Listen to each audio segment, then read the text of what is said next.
are tempted to make a counter manifestation, Your Honor. Because, Your Honor, these manifestations, Your Honor, are because of their own doing, Your Honor. But in any event, I hope you won't give in to the temptation, Counsel. I will not. I will not, Your Honor. It's the wisdom of age. I will not. To restore a level of trust on the side of the defense, maybe we can even use their own documents. If they do not trust the prosecution's documents or photocopies of the prosecution's documents, then we will use their documents, Your Honor, because we are certain that their documents is the same as our documents. Let's use the defense documents, Your Honor. Then they will not say, we do not trust these documents because it is their own defense documents. Maybe that will solve the problem of this court. We will use your documents, counsel. Will you still question using your own documents? Will you still question the authenticity of your own documents? Of course not, Your Honor. Of Then course not, maybe counsel. that is But a possible solution, Your Honor. Let us use the defense documents instead of the prosecution documents. Para wag na tayong mag-compare. Thursday, Friday, manonood pa ako ng Odyssey.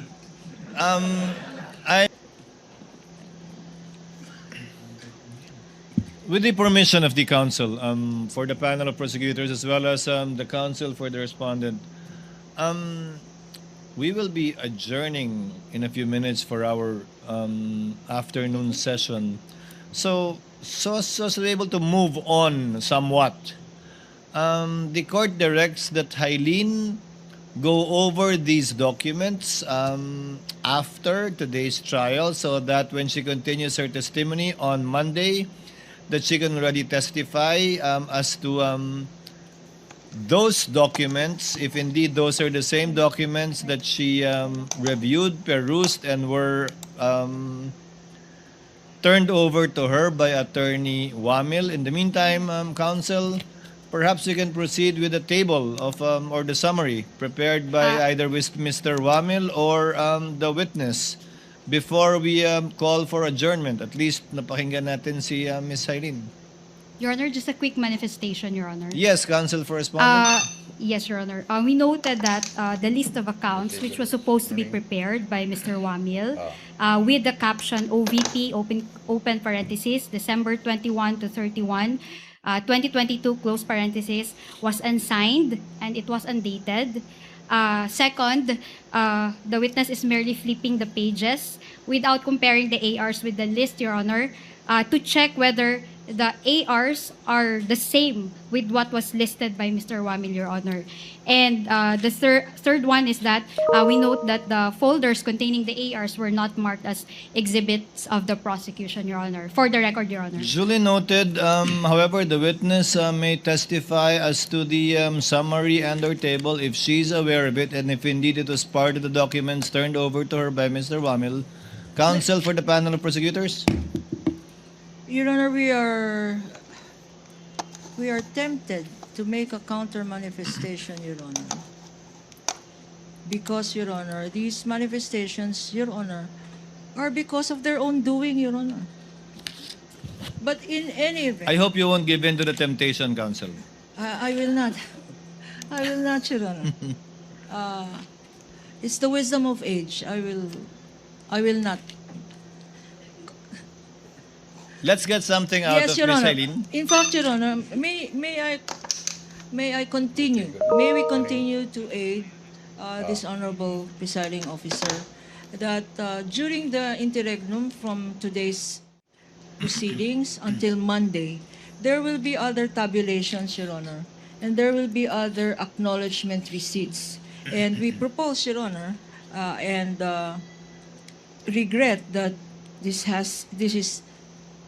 is not unusual, but it is necessary, Your Honor, that all of these documents, because counsel says that this witness was just flipping over them, they can do this in front of the defense counsels and us, Your Honor, for the next succeeding days, because we will be going over 4,492 documents and six summaries, Your Honor.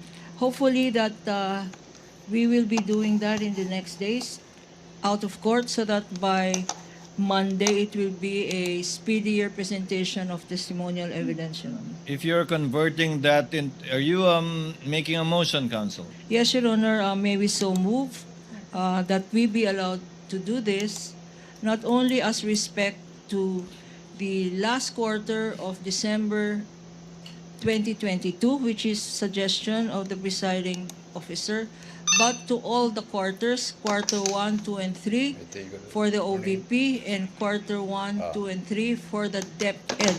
Only with respect to the acknowledgement receipts. Only with respect to, Your Honor, the acknowledgement, the acknowledgement receipts, Your Honor. Aside from the asked for transfer of markings this afternoon, wala naman kayong mga appointment ng Webes at Biyernes, di ba? Your Honor, can I comment Yes, on that, Your counsel Honor? for the respondent. Your Honor, under the rules, the witness has to identify the document in open court. The problem with their stipulation, Your Honor, is that they will be having the witness identify the documents out of court. So therefore, it is no longer part of the trial. And there's a problem when it comes to the offer. There will be a problem when it comes to their offer of evidence, Your Honor. And with regard to the counter manifestation or the statement of counsel that we want to, look at the witness while she's flipping the document, Your Honor. Precisely, that is what we are doing right now, Your Honor. So we object to the proposal that the examination of the ARs be done outside the court, Your Honor. I think the purpose... Your Honor, please, counsel for Attorney Kapunan, the court views it perhaps as an opportunity to provide an avenue for possible stipulation as to the ARs that you did not stipulate on. Because if I remember correctly, the reason why the ARs presented earlier, the 845, under the witness, Mr. Attorney Wamil, was that the observation of the respondent was it was simply contained in a folder, transparency on a folder, and that there was no real sequence to it. So perhaps we can set a date for possible stipulation on the ARs, not really for the witness to confirm it, but for possible stipulation on the ARs, Yeah. if the respondent is open to it. Your Honor, unfortunately, we will not stipulate, Your Honor. We didn't stipulate in the case of Wamil, Your Honor. The same position is maintained, Your Honor, in the case of this witness, Your Honor, because after the ARs have been submitted to the Commission of Audit, Your Honor, the OVP and the DepEd no longer had control over these ARs. So therefore, we do not know what were the receipts that were provided by the COA and how many receipts were given by the COA to the prosecution, Your Honor. And second, these are not common exhibits because we did not mark those documents or ARs as our own. We didn't adopt them as our own evidence, Your Honor. And third, the ARs that were presented or are being presented now by the prosecution have not been compared with our own copies, Your Honor. So we cannot determine with certainty, Your Honor, if their ARs are actually identical with our copies, Your Honor. Counsel, So that we is cannot- precisely the opportunity the court is opening a chance for you to do so, to compare it with your copies of your ARs. Again, if you so desire, I mean, this is only for the purpose Your Honor, of please, expediting. if I may, Your Honor. Counsel for respondent will please respond first before to the query of the presiding officer before I recognize Attorney Kapunan.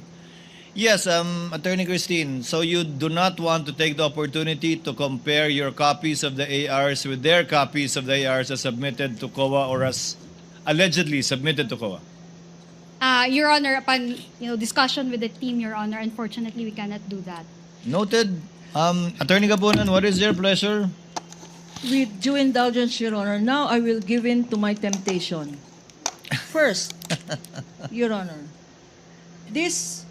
what is happening now could have been prevented had we done this exercise during the pretrial. When the clerk of court asked for stipulation on documents, these included stipulations on the acknowledgement receipts. That was the opportune time for the defense counsel to have examined page by page, receipt by receipt, the reproduction, the faithful reproduction of the COA AR copies with their own copy, Your Honor. They passed upon this opportunity.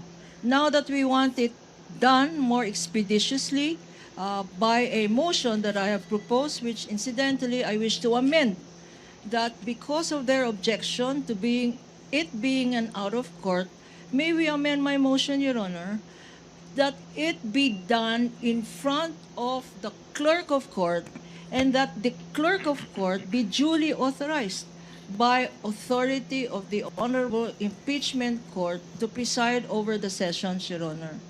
The same way as clerks of court, designated officers can mediate between the parties as to a possible amicable settlement or stipulation. And this will be, Your Honor, and I'm sorry, I'm seeing Please them continue, Counsel. nodding in acceptance of the motion.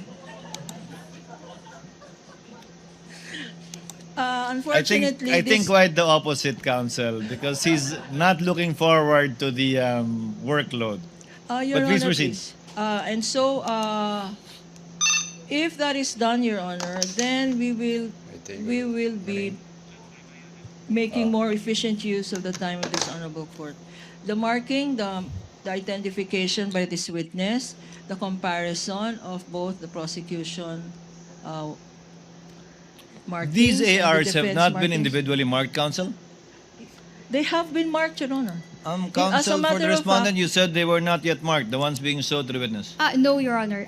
They were marked already, Your Honor, but we also have our own marked copies, Your Honor. They were marked, but you also have. So, meaning, Your Honor, we have separate documents or ARs that were marked, Your Honor. That is precisely my point, Your Honor, Counsel. please. That is precisely my point, Counsel. Before the clerk of court, this is like an extended or additional pre-trial. Perhaps this can be done before the clerk of court. Yes, You Your need Honor. not stipulate to all, only to those that exactly the same as your copies. It can be 10 out of 845, 844 out of 845. I do not know, really, quite frankly. But would rather give you the opportunity than litigate this in open court, piece by piece, similar to the stipulation asked for by the counsel for the panel of prosecutors. In relation to the witness viewing it or looking at it, if it is stipulated, then there is no need for her to actually peruse, go through, or look at it for long periods of time. Only with respect to the questioned ones or those not stipulated to by the counsel for respondent. I think the court is inclined to allow for this one more opportunity to stipulate as to the acknowledgement receipts. Again, there is no it is not mandatory. The court is not forcing the counsel for respondent to stipulate on documents they refuse and don't want to stipulate. But since you have your own copies of ARs, and since the issue pertains to the chain of custody, after you submitted it to the COA, then the court would like to afford you the opportunity to compare it. Again, you need not stipulate on anything. You don't have to stipulate on a single one. But the court would rather give one more chance or one more time to try to do this, to save on the court's time, without prejudice, again, to the respondent or counsel for respondent saying that they refuse to stipulate because they are different from the copies that they have. Counsel? Yes, Your Honor. Actually, we will agree to that proposal, Your Honor, but we provided, Your Honor, that we will not be forced to stipulate that the ARs are authentic, etc. And then the date and time, Your Honor, shall be mutually agreed upon by the parties. Of course. Of course, Your Honor. I think, Of course, the date and time should be mutually agreed upon between Thursday and Friday. Your Honor, please, you asked for it. Because Your insofar Honor, as please. this witness is concerned, or give me one date on one time slot on Thursday and Friday which you can agree on after we adjourn. Your Honor, please, if I may add as well. In the marking of this exhibit, Your Honor, before the Honorable Clerk of Court, each acknowledgement receipt had three signatures: the signature of the clerk of court, the signature of one of the representatives for the prosecution, and the signature of the defense counsel, Your Honor. Three signatures per document. And now they still want, they had signed each of these acknowledgement receipts, Your Honor. That's number one. Number two, Your Honor, perhaps to restore a level of trust on the side of the defense, maybe we can even use their own documents. If they do not trust the prosecution's documents or photocopies of the prosecution's documents, then we will use their documents, Your Honor, because we are certain that their documents is the same as our documents. Let's use the defense documents, Your Honor. Then they will not say, we do not trust these documents because it is their own defense documents. Maybe that will solve the problem of this court. We will use your documents, counsel. Will you still question using your own documents? Will you still question the authenticity of your own documents? Of course not, Your Honor. Okay. Of Then course not, maybe counsel. that is but a possible solution, Your Honor. Let us use the defense documents instead of the prosecution documents. Para wag na tayong mag-compare. Thursday, Friday, manonood pa ako ng Odyssey. Your Honor, we are tempted to make a counter manifestation, Your Honor. Because, Your Honor, these manifestations, Your Honor, are because of their own doing, Your Honor. But in any event, I hope you won't give in to the temptation, counsel. I will not. I will not, Your Honor. It's the wisdom of age. I will not. To restore a level of trust on the side of the defense, maybe we can even use their own documents. If they do not trust the prosecution's documents or photocopies of the prosecution's documents, then we will use their documents, Your Honor, because we are certain that their documents is the same as our documents. Let's use the defense documents, Your Honor. Then they will not say, we do not trust these documents because it is their own defense documents. Maybe that will solve the problem of this court. We will use your documents, counsel. Will you still question using your own documents? Will you still question the authenticity of your own documents? Of course not, Your Honor. Okay. Of Then course not, maybe counsel. that is but a possible solution, Your Honor. Let us use the defense documents instead of the prosecution documents. Para wag na tayong mag-compare. Thursday, Friday, manonood pa ako ng Odyssey.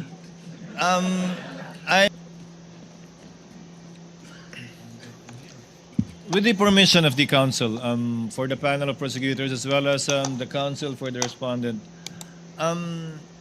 we will be adjourning in a few minutes for our afternoon session. So as to be able to move on somewhat, the court directs that Hailene go over these documents after today's trial so that when she continues her testimony on Monday, that she can already testify as to those documents, if indeed those are the same documents that she reviewed, perused, and were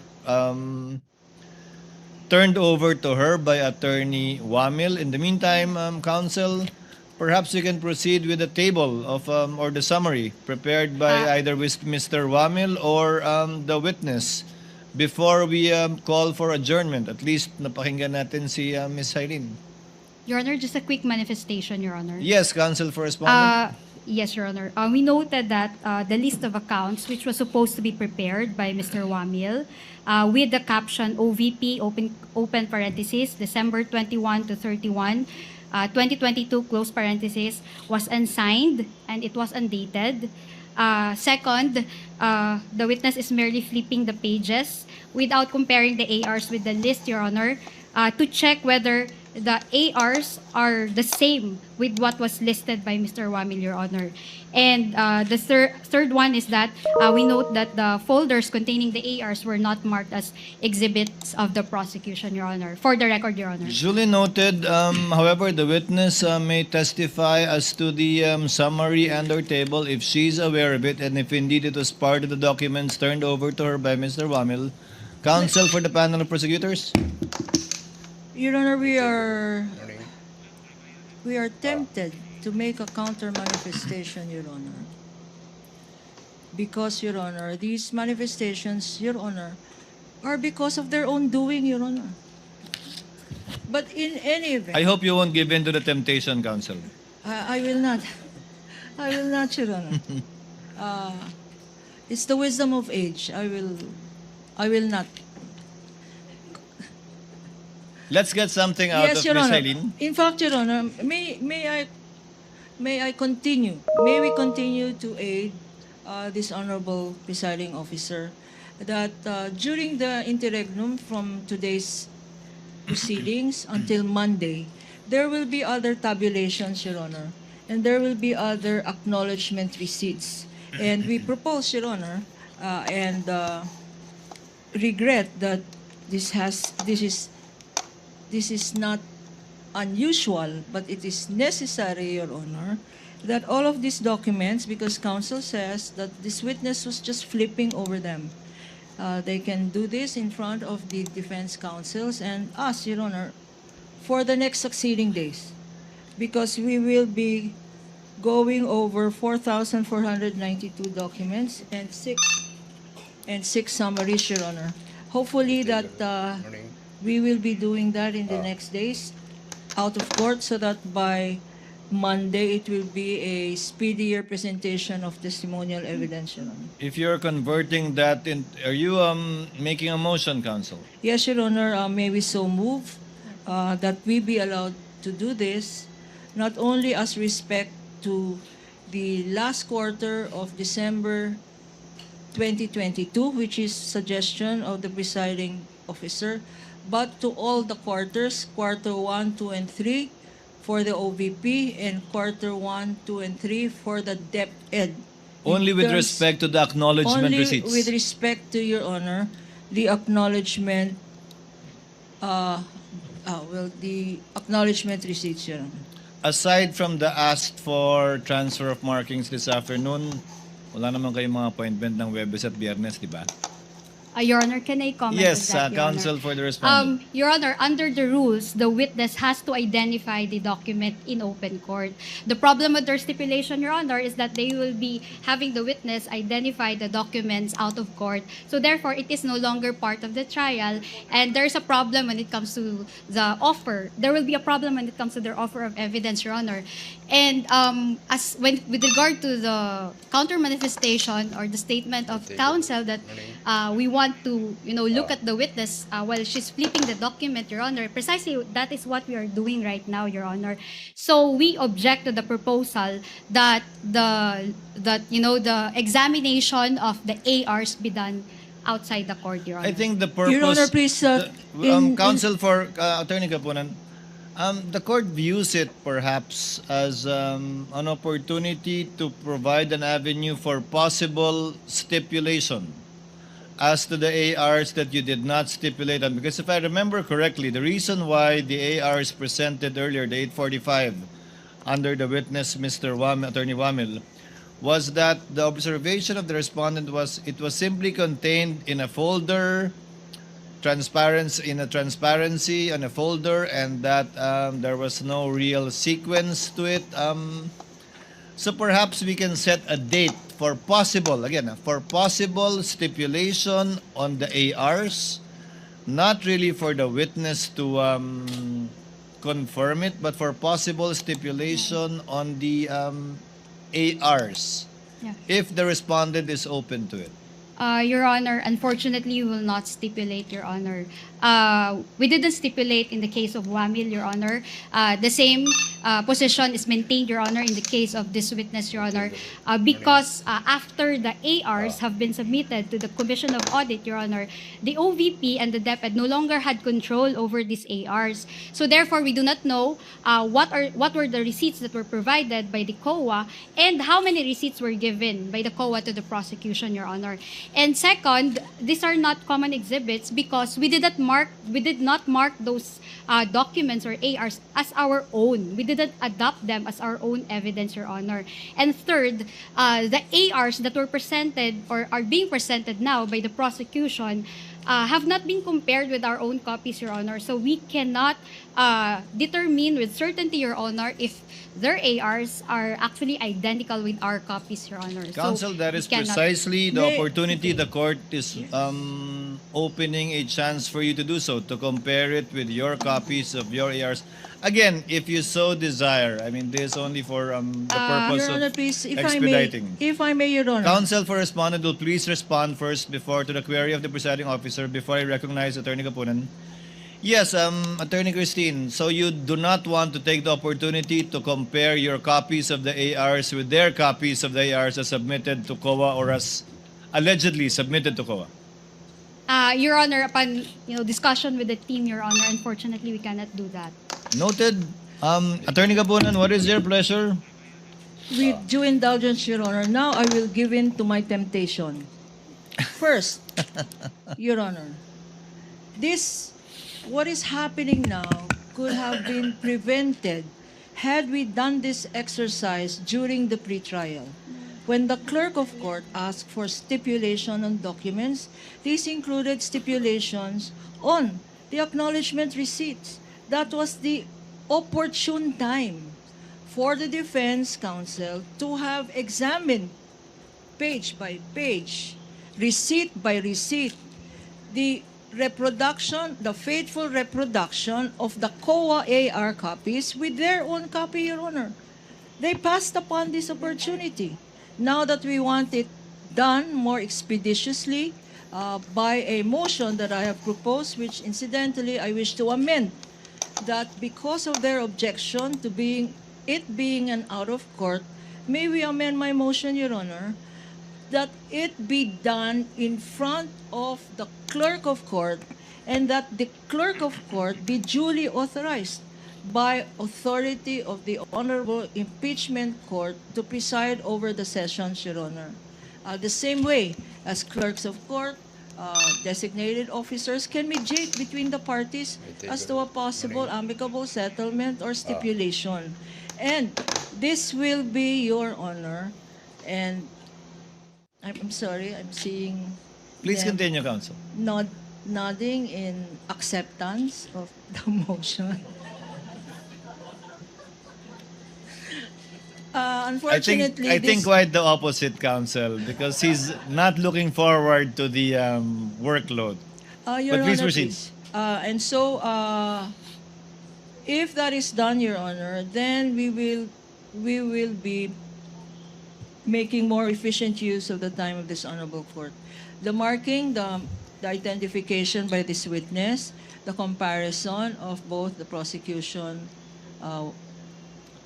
markings. These and the ARs have defense not been markings. individually marked, Counsel? They have been marked, Your Honor. As a Counsel, for matter the of respondent, you said they were not yet marked, the ones being showed to the witness. No, Your Honor. They were marked already, Your Honor, but we also have our own marked copies, Your Honor. They were marked, but you also have... So, meaning, Your Honor, we have separate documents or ARs that were marked, Your Honor. That is precisely my point, Your Counsel. Honor, please. That is precisely my point, Counsel. Before the clerk of court, this is like an extended or additional pre-trial. Perhaps this can be done before the clerk of court. Yes, You Your need Honor. not stipulate to all, only to those that exactly the same as your copies. It can be 10 out of 845, 844 out of 845. I do not know, really, quite frankly. But would rather give you the opportunity than litigate this in open court, piece by piece, similar to the stipulation asked for by the counsel for the panel of prosecutors.